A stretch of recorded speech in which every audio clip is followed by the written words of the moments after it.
of class 12th. I hope you all are good. Today I am going to teach fourth lesson of biology. So listen this video very carefully, and the name of chapter is reproductive health part 4. So in this video we will discuss about MTP, which extended form is medical termination of pregnancy. So what is medical termination of pregnancy or MTP, and what is used in medical termination of pregnancy in our human's life? So discuss this topic in this video. So let's start. यहाँ आपका दिया गया है कि medical termination of pregnancy, इसका जैसे कि आपको दिया जाए शॉर्ट फॉर्म MTP हम इसको कहते हैं। अगर कॉमन लैंग्वेज की अगर हम बात करते हैं कि कॉमन लैंग्वेज क्या है इसका MTP का, तो जनरली आप जानते हो कि MTP तो इसको हमने शॉर्ट में बता दिया, लेकिन जनरल लैंग्वेज में हम इसको एबॉर्शन बोलते हैं, ठीक है। लेकिन एबॉर्शन वर्ड जो होता है ये बहुत ही आउटडेटेड लगता है, थोड़ा सा सुनने में अच्छा नहीं लगता है, सो हम बायोलॉजिकल वे में इसको MTP बोलते हैं, ठीक है। दोनों का फंक्शन एक ही है, एक ही दोनों का नाम है। तो क्या होता है MTP ह्यूमंस लाइफ में, इसका यूज़ क्या है, सिग्निफिकेंट रोल क्या है, क्यों हम MTP यूज़ कर रहे हैं, ठीक है। तो सबसे पहले ये समझ लेते हैं। यहाँ दिया गया है आपका कि जो MTP है यानी कि मेडिकल टर्मिनेशन, नाम से ही आपका क्लियर हो रहा है कि मेडिकल टर्मिनेशन है क्या। टर्मिनेशन का मतलब होता है किसी भी चीज़ को कट कर देना टर्मिनल पार्ट से, या सो यहाँ पॉइंट आपका दिया गया है कि voluntary termination of pregnancy before full term is called MTP और मेडिकल टर्मिनेशन ऑफ प्रेगनेंसी और इंड्यूस्ड एबॉर्शन। मतलब क्या है इसका ये समझ लेते हैं। जैसे कि प्रेगनेंसी आप जानते हो कि 9 मंथ्स में होता है, तो 9 मंथ्स के पहले बिफोर फुल टर्म यानी कि पूरा फुल टर्म से पहले अगर हम अनवांटेड प्रेगनेंसी, उस प्रेगनेंसी को नहीं चाहते हैं, तो हम उसको क्या कर सकते हैं, वॉलेंट्री टर्मिनेट कर सकते हैं यानी अबॉर्ट कर सकते हैं। तो इसी को हम कहते क्या हैं, medical termination of pregnancy.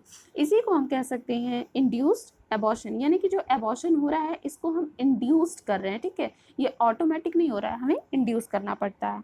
So next point दिया गया है कि it's play important role in decreasing population by aborting unwanted pregnancy. यानी कि जो MTP दिया गया है ये क्या किसमें हेल्प करता है, ये जैसे कि हम लोग के वर्ल्ड में, या हम कह सकते हैं कि जो इंडिया लेवल है तो उसमें जो पॉपुलेशन इंक्रीज़ कर रहा है, तो इस पॉपुलेशन को डिक्रीज़ करने के लिए हम क्या करते हैं, अनवांटेड प्रेगनेंसी का यूज़ करते हैं, यानी कि MTP का यूज़ करते हैं। और इसमें ये क्या करता है, बहुत ही इंपॉर्टेंट रोल प्ले करता है। नेक्स्ट आपका दिया गया है कि जो MTP होता है वो इंडिया में 1971 में लीगलाइज किया गया था, ठीक है, गवर्नमेंट के द्वारा। और यहाँ जैसे बताया गया है कि in India MTP is legalised in 1971 with some restrictions to prevent its misuse such as indiscriminate and illegal female foeticide। मतलब क्या है यहाँ पर, जैसे कि आपको मैंने प्रीवियस वीडियो में बताया था कि अगर गवर्नमेंट का है कि अगर मान लीजिए कि फैमिली प्लानिंग के बारे में बताया था, तो फैमिली प्लानिंग कब हुआ था, 1951 में। तो आपको बस लर्न करना है कि अगर इसमें 2 ईयर्स आपको हैं रिप्रोडक्टिव हेल्थ की चैप्टर्स में। First one is family planning कब दी गई थी, यानी फैमिली प्लानिंग जो है वो किस ईयर में प्लान किया गया था, 1951। एंड नेक्स्ट है आपका MTP, इसको लीगलाइज कब किया गया था, 1971 में, ठीक है। तो इस तरह करके आप ये हो गए। अब यहाँ पर दिया गया है कि MTP का यूज़ हम पॉपुलेशन को डिक्रीज़ करने के लिए कर रहे हैं। और जैसे कि होता है कि MTP का यूज़ हम इस तरह भी कर सकते हैं कि कोई भी अगर फीटस है वो अगर मान लीजिए यूटेरस में पड़ रहा है, तो हम उसके जैसे कि फीटस है तो उसका क्रोमोसोमल डिसऑर्डर क्या है, तो उसके लिए हम क्या कर सकते हैं कि उसके बॉडी के अंदर से जो भी लिक्विड मटेरियल होता है उसको हम क्या कर सकते हैं, इंजेक्शन से इंजेक्ट करके और उसका थोड़ा सा पार्ट लेते हैं और उसको लैब टेस्ट करवा कर हम उसमें चेक कर सकते हैं कि उसमें कोई क्रोमोसोमल डिसऑर्डर तो नहीं है। अगर रहता है तो हम वैसे फीटस को क्या करते हैं, अबॉर्ट करवा देते हैं या MTP उसका करवा देते हैं। लेकिन बहुत सारे ऐसे भी पीपल हैं इंडिया में या इस वर्ल्ड में, उसका क्या करते हैं, मिसयूज़ करते हैं। जस्ट करते क्या है कि जैसे गर्ल्स और बॉयज़ वाला अगर केस रहता है, सो अगर गर्ल्स फीटस रहता है तो उसको वो क्या करते हैं, अबॉर्ट करवा देते हैं, और ये क्या है, मिसयूज है।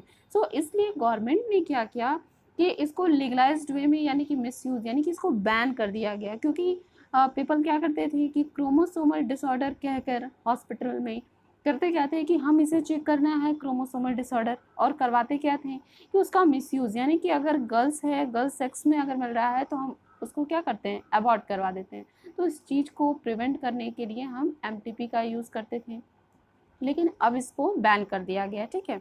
सो नेक्स्ट पॉइंट देख लेते हैं। नेक्स्ट दिया गया है कि MTP इज यूज टू, क्यों यूज करते हैं, get rid of unwanted pregnancy due to unprotective intercourse of, या हम कह सकते हैं कि failure of contraceptive use to during coitus और रेप्स। जैसे कि यहाँ दिया गया है कि जैसे मान लीजिए कि MTP का यूज़ हम अभी आपको बता रहे हैं कि अनवांटेड प्रेगनेंसी, जैसे कि क्या होता है कि कोई भी कपल हैं अगर सेक्सुअल इंटरकोर्स अगर कर रहे हैं तो नॉर्मल सा वही है कि ये क्या है कि एक नेचुरल फिनोमिना है कि वो अगर कर रहे हैं, लेकिन उसमें वो क्या बेबी नहीं चाहते हैं। तो बेबी नहीं चाहने की वजह से अगर वो कॉन्ट्रासेप्टिव मेथड या प्रिकॉशंस ले रहे हैं उसके बावजूद भी वो इफेक्टिव नहीं हो रहा है, तो उस समय वो अनवांटेड प्रेगनेंसी या प्रेगनेंसी को नहीं चाहते तो MTP वो यूज़ कर सकते हैं, लेकिन इसी का मिसयूज़ भी किया जा रहा है। ठीक है, this when pregnancy constitution could be harmful और even fetal to mother और fetus। यहाँ दिया गया है कि अगर मान लीजिए कि प्रेगनेंसी को अगर हम कंटिन्यू रखते हैं तो ये क्या हो सकता है, हार्मफुल भी हो सकता है, इवन फेटल को भी हो सकता है या मदर को भी हो सकता है। यानी कि यहाँ दिया गया है कि जो प्रेगनेंसी है, अगर मान लीजिए कोई बच्चा अगर है तो वो क्या है कि अगर बर्थ कर रहा है उसके कुछ समय बाद, क्योंकि 9 मंथ्स के बाद तो एक बच्चा डिलीवर करता है और उसके कुछ समय बाद ही अगर कोई मदर है बाय चांस या बाय मिस्टेक ही क्या करता है कि प्रेगनेंसी कंसीव हो जाता है, तो इसको हम क्या कर सकते हैं, अनवांटेड प्रेगनेंसी, तो इसको हम प्रिवेंट करना है या अवॉइड करना है। सो हम किसका यूज़ करते हैं, MTP का यूज़ करते हैं। तो इसमें क्या होता है कि अगर हम प्रेगनेंसी कंटिन्यू रखते हैं, ठीक है, विदाउट गैप अगर प्रेगनेंसी कंटिन्यू रखते हैं तो ये क्या हो सकता है कि मदर के लिए या फीटस के लिए, दोनों के लिए क्या होता है, फैटल हो जाता है। ठीक है, नेक्स्ट पॉइंट दिया गया है कि MTP are considered relatively safe during first trimester up to 12 week of pregnancy and second trimester MTP are much more riskier. अब यहाँ पे आपको थोड़ा सा समझना है कि जैसे MTP के बारे में आपको बताया है कि जो आपकी MTP है अगर उसको सेफ़ रखना है, कब हम MTP करवाएं तो सेफ़ होगा और कब करवाएं तो ये हमारे लिए रिस्की होगा। ठीक है, जैसा कि आप जानते हो कि कोई भी बच्चा अगर बर्थ कर रहा है, कंसीव करता है, प्रेगनेंसी पीरियड जो होता है वो कितना होता है, 9 मंथ होता है।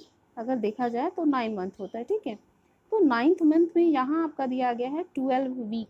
1 मंथ में कितने वीक हो गए, 4, तो इस तरह आपके 12 होंगे। ठीक है, तो 12 में कितने हो जाएंगे, 3 मंथ में हो जाएंगे 12 वीक।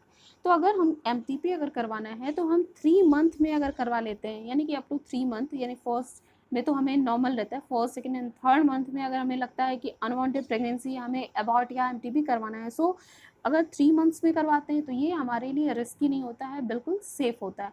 लेकिन दिया गया है कि अगर सेकेंड ट्राइमेस्टर, यानी ट्राइमेस्टर का मतलब ये है कि 3 मंथ्स, अगर सेकेंड में जाते हैं तो ये हो जाएगा आपका 24 वीक्स, यानी कि आपका 6 मंथ्स।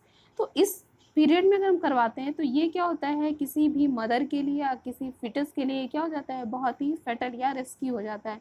सो MTP हमें कब करवाना चाहिए, फर्स्ट सेकेंड एंड थर्ड, यानी थर्ड मंथ तक हम MTP अगर करवाते हैं किसी भी फीमेल का तो वो क्या हो जाता है, उसके लिए सेफ होता है। ठीक है, सो हम यहाँ पर आपको बता दे रहे हैं कि फर्स्ट MTP अगर करवाया जाएगा तो फर्स्ट ट्राइमेस्टर में, यानी कि 12 वीक्स के अंदर ही अगर करवाएं तो कोई भी फीमेल या फीटस क्या होता है, सेफ रहेगा।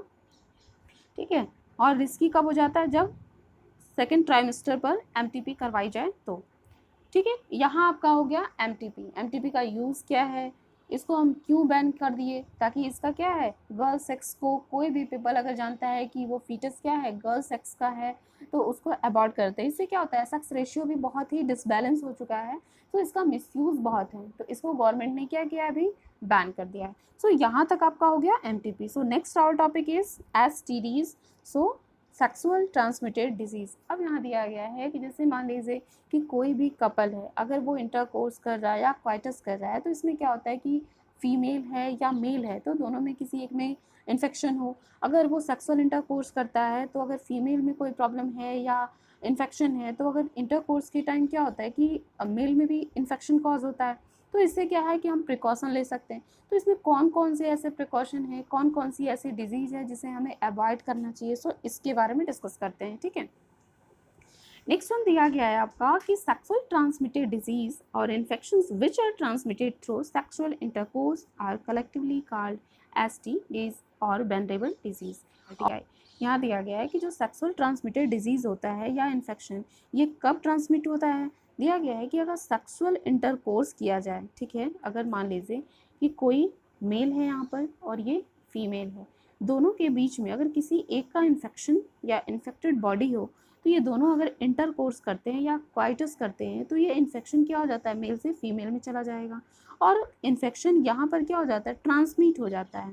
सो इसी को हम कहते हैं कि सेक्सुअल ट्रांसमिटेड डिजीज़। क्यों? क्योंकि ये सेक्सुअल इंटरकोर्स के दौरान हो रहा है और इसी सेक्सुअल ट्रांसमिटेड डिजीज़ को हम वेनरेबल डिजीज़ या रिप्रोडक्टिव ट्रैक्ट इन्फेक्शन के भी नाम से जानते हैं। तो कौन कौन से ऐसे डिजीज़ हैं जो एसटीडीज़ में आते हैं, ठीक है। अब जनरली जो एसटीडीज़ होते हैं वो 3 टाइप के होते हैं, यानी कि 3 चीज़ों के द्वारा हो जाएंगे। जनरली आपका जो एसटीडीज़ दिया गया है यहाँ समझ लो कि एसटीडीज़ किसके किसके द्वारा होता है। फर्स्ट वन इज़ ये बैक्टीरियल भी हो सकता है, यानी कि बैक्टीरिया के भी द्वारा होता है। सेकंड आपका दिया गया है कि जो एसटीडीज़ होते हैं ये वायरस के भी द्वारा हो सकता है, ठीक है। थर्ड आपका है कि जैसे कि ये फंजाई के भी द्वारा होता है, लेकिन नॉर्मल सी बात है। लेकिन नेक्स्ट आपको मैं बता दे रही हूँ कि नेक्स्ट आपका जो थर्ड है ये है प्रोटोजोन्स के द्वारा, ठीक है, प्रोटोजोन्स के द्वारा। ठीक है, रेयर केस में है आपका फंजाई, लेकिन जनरली अगर देखा जाए तो जो एसटीडीज़ होते हैं ये बैक्टीरिया के द्वारा ही पॉसिबल होते हैं, वायरस के द्वारा एंड प्रोटोजोन्स के द्वारा। सो एक एक पॉइंट करके समझ लेते हैं। ओके, फर्स्ट पॉइंट इज कि some common STDs are gonorrhoea, syphilis, genital herpes, chlamydia, genital warts, trichomoniasis, hepatitis B and AIDS. तो यहाँ दिया गया है कि कुछ एसटीडीज जैसे होते हैं कि जैसे गोनोरिया, सिफिलिस, ये आपको बताया गया है ये कैसे हैं, ये बैक्टीरियल है, ठीक है, आपको बताया गया। जैसे क्लेमाइडिस है, जेनाइटल वॉर्ड्स, ये सब क्या है, आपके बैक्टीरियल एसिडीज़ हैं। लेकिन वहीं पे अगर वायरल पूछा जाए आपसे कि वायरल एसिडीज़ क्या हैं, तो इसमें वायरल में आपका हो जाएगा हेपेटाइटिस, उसके बाद आपका हो जाएगा एड्स, इसी को हम HIV भी कहते हैं, ठीक है। इस तरह करके आपको हो गए आपके वायरल, बैक्टीरियल एंड प्रोटोजोन्स। सो आपको यहाँ से थोड़ा सा लर्न करना है। जैसे कि अगर बैक्टीरियल पूछता है तो आपका गोनोरिया हो जाएगा, सिफिलिस हो जाएगा, क्लेमाइडिस हो जाएगा, जेनाइटल वॉर्ड्स हो जाएगा, ठीक है, जेनाइटल वॉर्ड्स। लेकिन अगर वायरल पूछता है तो वायरल में आप 3H ये लर्न कर लीजिए, HQ। तो H³ का मतलब 3H से देखते हैं, तो फर्स्ट आपका हो जाएगा HIV, दिस इज़ वायरल, ठीक है। सेकेंड आपका हो जाएगा hepatitis B and third one is herpes. तो ये आपके हो गए वायरल एसटीडीज़। नेक्स्ट आपका है कि जो प्रोटोजोन से होते हैं, प्रोटोजोन से कौन से हो गए, जैसे कि मान लीजिए कि प्रोटोजोन से आपका ट्राइकोमोनियासिस है, ये आपके प्रोटोजोन से हो गए। तो इस तरह करके हमने आपको 3 एसटीडीज़ के टाइप बता दिए जो बैक्टीरियल, वायरल एंड प्रोटोजोन से होते हैं। नेक्स्ट पॉइंट आपका दिया गया है कि hepatitis B and HIV transmitted by sharing of. जैसे यहाँ बताया गया जो हेपेटाइटिस बी होता है और आपका जो HIV है, ये क्या होता है कि जो निडल की, जैसे कोई भी निडल है उसको हम इंजेक्ट कर रहे हैं तो उसके शेयरिंग से भी हो जाता है। सर्जिकल इंस्ट्रूमेंट, जैसे कि कोई भी अगर सर्जरी की जा रही है, अगर किसी पर्सन को या किसी भी पेशेंट की अगर सर्जरी की जा रही है और उसमें कोई इन्फेक्शन है और उसी निडल से या उसी सर्जिकल इंस्ट्रूमेंट से अगर हम किसी दूसरे पर्सन को उसका यूज़ करते हैं उसी इंस्ट्रूमेंट से, तो वो भी पर्सन कैसा हो जाता है, इन्फेक्टेड हो जाता है। Next, blood transfusion. अगर मान लीजिए कि ब्लड का ट्रांसफ्यूज़न, कोई एक मान लीजिए कि ए पर्सन है, कोई भी ए, तो इसको कोई इन्फेक्शन है और इसी का ब्लड लेके किसी हम हेल्दी पर्सन को अगर इंजेक्ट करवा देते हैं या ब्लड का ट्रांसफ्यूज़न होता है, तो ये हेल्दी पर्सन भी क्या हो जाता है, इन्फेक्टेड हो जाता है, ठीक है। नेक्स्ट आपका जो दिया गया है कि जैसे कि मान लीजिए कि अगर प्रेगनेंसी के दौरान क्या हो जाता है कि कोई मदर है उसको इन्फेक्शन है, सो यहाँ मदर है, इसे क्या है, इन्फेक्शन है। तो ये प्रेगनेंसी पीरियड में अगर है तो प्रेगनेंसी पीरियड में जो भी फीटस बनते हैं तो इस फीटस को भी क्या हो जाता है, इन्फेक्शन होता है। क्योंकि यूटेराइन में या यूटेरस में क्या होता है कि जो भी मान लीजिए कि जो उनके अम्बिलिकल कॉर्ड होते हैं उसके थ्रू मदर से फीटस को क्या मिलता है, न्यूट्रिएंट्स मिलते हैं। तो इस तरह करके बहुत सारे लिक्विड मटेरियल क्या हो जाते हैं, फीटस तक मदर के थ्रू आ जाते हैं, तो यहाँ से इन्फेक्शन भी कॉज होने के चांसेस रहते हैं। तो यहाँ से आपके हो गए कि एसटीडीज जो होते हैं किसके थ्रू कॉज होते हैं, कैसे इन्फेक्शन से हो जाते हैं, ठीक है। सो नेक्स्ट यह है कि except genital herpes, HIV and hepatitis B are completely curable if detected earlier and treated properly। यहाँ हर्पीज़ हैं जो जेनाइटल हर्पीज़ और HIV जो है, या हम कह सकते हैं कि हेपेटाइटिस बी, इसको हम क्या कह सकते हैं, पूरी तरह क्योर कर सकते हैं, ठीक है। कब, जब वो अर्लियर स्टेज में हो और उसको हम प्रॉपरली ट्रीट करें। सो Next point is timely detection and proper treatment of STDs are very important, otherwise it could lead to complications later. दिया गया है कि अगर अर्ली स्टेज पर अगर कोई भी अगर STDs हैं उसका ट्रीटमेंट अगर हम क्या करते हैं, प्रॉपर ट्रीटमेंट कर देते हैं, तो वो क्या हो जाता है, बहुत ही अच्छे से क्योर हो जाता है। लेकिन अगर हम थोड़ा सा लेट करते हैं तो ये क्या हो जाता है, बहुत ही कॉम्प्लिकेटेड हो जाता है, ठीक है। Which include pelvic inflammatory disease, इसमें क्या हो जाता है, PID हो सकता है, अबॉर्शन है, स्टिल बर्थ, एक्टोपिक प्रेगनेंसीज। तो ये सब चीज़ें हैं कि अगर मान लीजिए कि STDs यानी कि सेक्सुअल ट्रांसमिटेड डिजीज़ जो हैं, इसको हम प्रॉपरली ट्रीटमेंट टाइम के अकॉर्डिंग नहीं करवाते हैं तो इसमें बहुत सारे ऐसे डिजीज़ हो जाते हैं जिसको हम क्या कह सकते हैं, बहुत ही वो कॉम्प्लिकेशंस आ जाते हैं उसमें। जैसे कि PID हो सकता है, अबॉर्शन करवाना पड़े, यानी कि बर्थ तक भी क्या हो जाता है कि कुछ ऐसे ऐसे डिजीज़ कॉज हो जाते हैं उसमें। एक्टोपिक प्रेगनेंसी हो जाती है, यानी कि जो उसमें स्पर्म्स हैं या हम कह सकते हैं कि जो ओवम है उनका मतलब रिलीजमेंट या फॉर्मेशन नहीं हो पाता है। नेक्स्ट वन इज़ इनफर्टिलिटी हो जाती है, ठीक है। यानी कि मान लीजिए कि जो फर्टाइल होते हैं जैसे ओवम या स्पर्म, तो वो फर्टाइल नहीं हो पाते, स्टेराइल केस में आ जाते हैं। Even cancer of the reproductive tract, even यहाँ तक ये भी हो जाता है कि जो रिप्रोडक्टिव ट्रैक्ट होता है उसमें कैंसर भी हो सकता है। सो इतने सारे कॉम्प्लिकेशंस आ सकते हैं।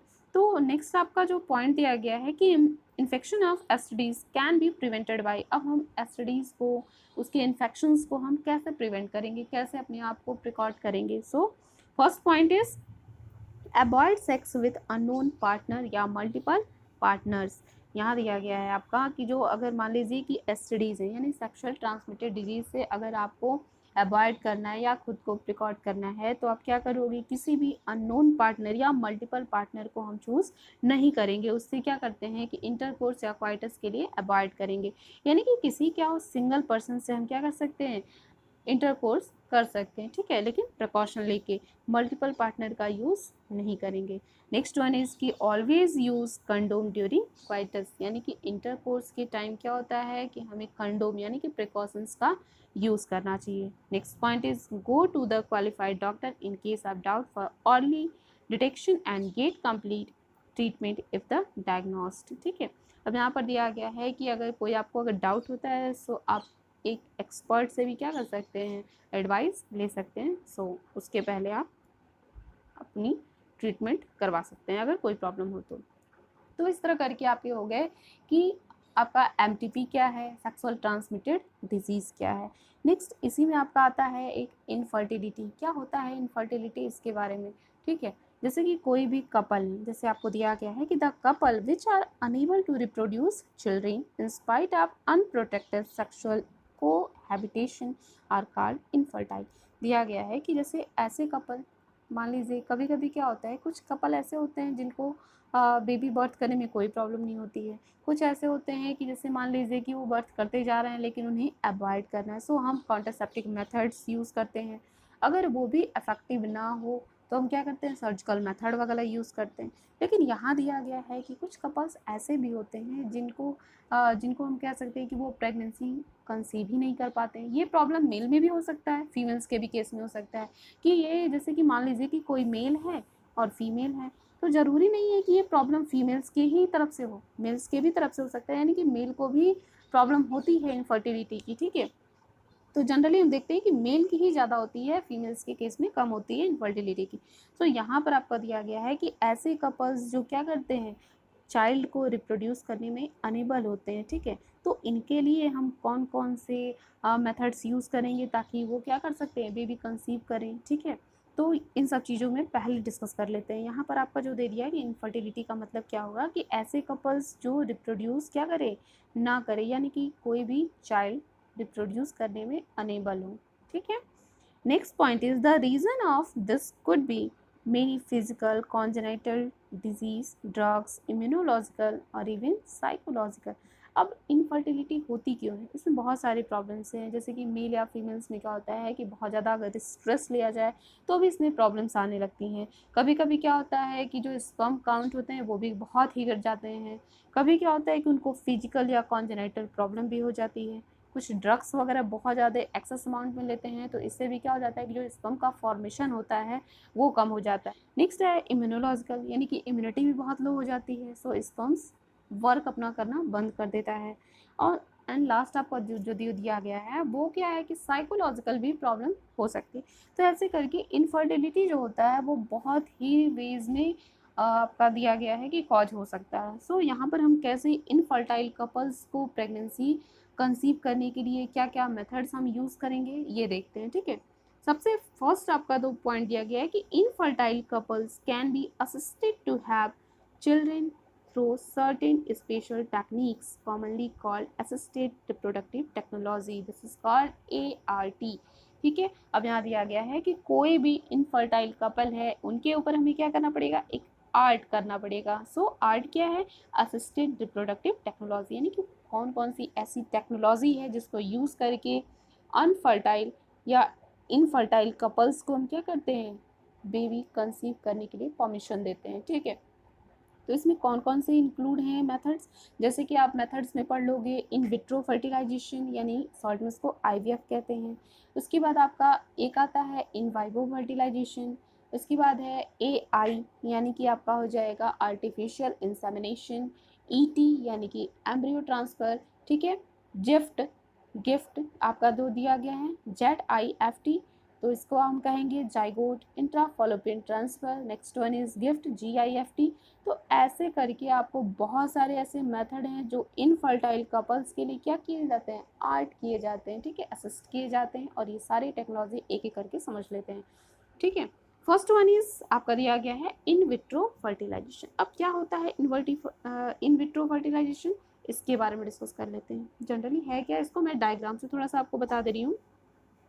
सपोज यहाँ पर क्या है, कोई भी मेल, यहाँ आपका दिया गया है कि अगर ये मेल है, ठीक है, ये क्या कर रहा है कि स्पर्म का हम कह सकते हैं कि फर्टाइल नहीं कर पा रहा है। और फीमेल तुम करते क्या है कि एक कोई भी डिस लेते हैं, यानी कि पेट्री डिस, ठीक है, यहाँ से पेट्री डिस लेते हैं। जैसे कि मान लीजिए कोई टेस्ट ट्यूब है और यहाँ से हम क्या करते हैं, स्पर्म यहाँ से इंजेक्ट करते हैं मेल की बॉडी से, एक इंजेक्शन से इंजेक्ट करके, और यहाँ पे स्पर्म को क्या करते हैं, सेपरेट कर लेते हैं। फीमेल की बॉडी से क्या करते हैं, ओवम ले लेते हैं, ठीक है, और इस दोनों को यानी कि स्पर्म को और ओवम को दोनों को लाकर क्या करते हैं, पेट्री डिश में रख लेते हैं। जैसे कि ये स्पर्म हो गया, ये ओवम हो, दोनों को यहाँ रखते हैं और एक कल्चर मीडियम प्रोवाइड करते हैं। और कल्चर मीडियम प्रोवाइड करने के बाद ये दोनों स्पर्म और जो ओवम है ये दोनों आपस में क्या करते हैं, मीट कर जाते हैं, यानी कि मिल जाते हैं। और मिलने के बाद ये किसका फॉर्मेशन करते हैं, जाइगोट का। सो यहाँ दिया गया जाइगोट, ठीक है, और यहाँ जाइगोट का जब फॉर्मेशन हो जाता है तो इस जाइगोट को हम क्या करते हैं, उठाकर फीमेल्स के यूटेरस में, ठीक है, इंसर्ट कर देते हैं। और यहाँ से क्या होता है कि फीमेल की बॉडी क्या होती है आगे, जैसे कि प्रेगनेंसी पीरियड में कोई भी चाइल्ड अगर कंसीव कर रहा है तो आगे की प्रोसेसिंग जैसे होती है फीमेल्स के बॉडी में स्टार्ट हो जाएगी। सो यहाँ पर आपको दिया गया है कि इन विट्रो फर्टिलाइजेशन जो होता है ये आउटसाइड द बॉडी होता है, यानी कि बॉडी के बाहर, यानी कि मेल और फीमेल्स इसमें इंटरकोर्स या क्वाइटस नहीं करते हैं। ये एक लैब मीडियम है, या हम कह सकते हैं कि बॉडी के आउटसाइड होता है। तो यहाँ पर हम क्या करते हैं कि मेल से स्पर्म, फीमेल से ओवम लेकर एक कल्चर मीडियम या लैब मीडियम देते हैं। और लैब मीडियम में क्या करते हैं कि मेल और फीमेल को मीट करवाते हैं, और मीट करवाने के बाद जाइगोट फॉर्मेशन होता है। देन उस जाइगोट को फीमेल के बॉडी में इंसर्ट करवाते हैं और आगे की जितनी भी प्रोसेसिंग होती है वो फीमेल की बॉडी में स्टार्ट हो जाती है। तो इसे हम क्या कहते हैं, इन विट्रो फर्टिलाइजेशन, ठीक है। पॉइंट से देख लेते हैं, जैसे दिया गया है in vitro fertilization outside the body followed by embryo transfer which is commonly called test tube baby program. इसी को हम कहते हैं टेस्ट ट्यूब बेबी प्रोग्राम, क्योंकि क्या है यहाँ पर कि मेल स्पर्म जो है उसको हमने क्या किया है, टेस्ट ट्यूब में रखा है, कल्चर मीडियम दिया है, और कल्चर मीडियम देने के बाद क्या होता है, ये जाइगोट का फॉर्मेशन, देन फीमेल्स बॉडी में इंसर्ट, और वहाँ से क्या हो जाता है, एक बेबी का ग्रोथ, या हम कह सकते हैं कि बेबी डिलीवर करता है after 9 months। So next point is the ovum from wife or donor and sperm from the husband or donor collected and induced to fertilize in laboratory condition, जो अभी मैंने डिस्कस किया। Next one is the zygote और early embryo या 8 blastomeres could be transferred into the fallopian tube called gift। अब यहाँ दिया गया है कि गिफ्ट क्या है, ठीक है, एक पॉइंट आपको मिला जो हमने अभी आपको बताया है, जैसे गिफ्ट है, ये होता क्या है। जिफ्ट का फुल फॉर्म होता है जाइगोट इंफ्राफालोपियन ट्रांसफर। ये नाम से ही क्लियर हो रहा है कि अगर जाइगोट है तो इसको हम फालोपियन ट्रांसफर में या फालोपियन में क्या करते हैं, ट्रांसफर कर देते हैं। जैसे कि मान लीजिए ये क्या है, यूटेरस है,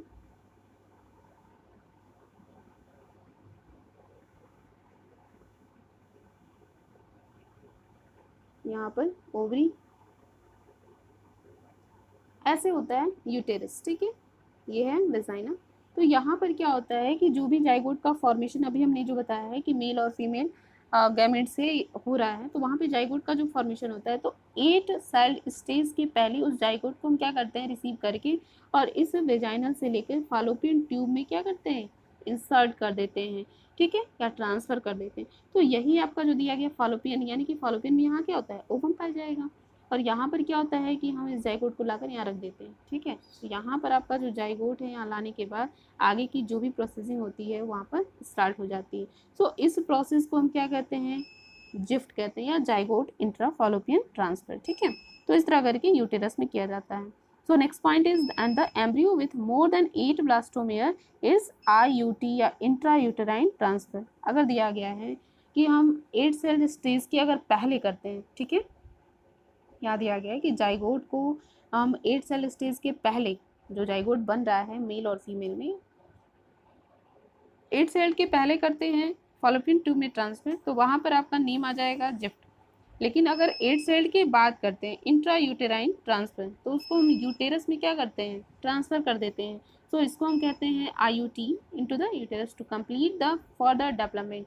और यहाँ ट्रांसफर करने के बाद क्या हो जाता है, उस फीटस का फर्दर डेवलपमेंट स्टार्ट हो जाता है। सो यहाँ पर आपको 3 पॉइंट्स क्लियर हो गए कि what is in vitro fertilization, this is outside the body and by the help of embryo transfer, ठीक है। और इसमें हम हेल्प किसका लेते हैं, कल्चर मीडियम का। Second one is GIFT. GIFT में क्या होता है, हम जाइगोट का ट्रांसफर कर देते हैं before 8 cell stage in the fallopian tube, ठीक है। Next one is IUT। IUT में क्या करते हैं कि after 8 cell stage embryo is transferred into the fallopian tube और uterine. So after this process fetus are further developed in uterus. Next point is gift. अब ये गिफ्ट क्या होता है, फुल फॉर्म ऑफ गिफ्ट क्या है, expanded form gamete intra fallopian transfer. अब gamete है, सिंपल सा वे है कि गैमीट में क्या, transfer of gametes collected from a donor into fallopian tube of another female who do not produce ovum. अब यहाँ दिया गया है कि कोई भी मान लीजिए मेल है, कोई फीमेल है, वो उसमें क्या है कि मान लीजिए मेल, ठीक है, और ये फीमेल। यहाँ पे क्या होता है कि अगर मेल सर्वाइव कर रहा है, यानी कि उसमें स्पर्म का फॉर्मेशन हो रहा है और फीमेल्स में नहीं हो रहा है, या मेल में कोई प्रॉब्लम है, तो किसी एक से हम क्या करते हैं कि मेल ले लेते हैं। जैसे मान लीजिए कि फीमेल ये क्या है, इसमें कोई भी मतलब चाइल्ड या प्रेगनेंसी कंसीव नहीं हो रहा है, तो प्रेगनेंसी कंसीव नहीं हो रहा है तो हम करेंगे क्या कि मेल से स्पर्म को क्या लेते हैं, ले लेते हैं, निकाल लेते हैं, और निकालने के बाद किसी अनदर फीमेल से, कोई दूसरी फीमेल है उसके फॉलोपियन ट्यूब में इसका स्पर्म, इस मेल का स्पर्म क्या करते हैं, इंसर्ट कर देते हैं, ठीक है। और इसी को दिया गया है, इस प्रोसेस को हम कहेंगे गैमीट इंट्रा फॉलोपियन ट्रांसफर, यानी कि दूसरे फीमेल के फॉलोपियन ट्यूब में इस फर्स्ट मेल के गैमीट को हम क्या करते हैं, ट्रांसफर कर देते हैं। So this process is called as GIFT. Next one is ICSI। क्या होता है ICSI, जैसे कि मान लीजिए ICSI में क्या होता है कि कुछ मेल्स ऐसे भी होते हैं जो क्या करते हैं, उनका स्पर्म काउंट क्या होता है, बहुत ही कम हो जाता है। कम होने के बाद क्या है कि अगर मान लीजिए कि वो जो इरेक्शन नहीं कर पाते हैं, तो इरेक्शन नहीं है, स्पर्म काउंट बहुत ही लो हो जाता है, तो इसके लिए हम ICSI यानी कि साइटोप्लाज्मिक स्पर्म इंजेक्शन का यूज़ करते हैं। जैसे यहाँ पॉइंट्स आपको दिए गए हैं कि specialized procedure to form an embryo in laboratory in which sperm is directly injected into ovum.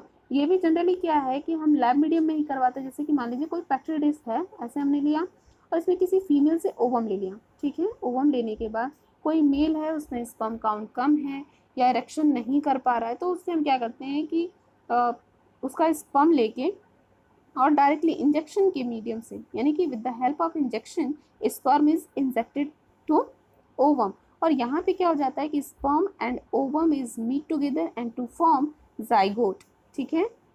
यहाँ आपका बना and this zygote is insert to a female body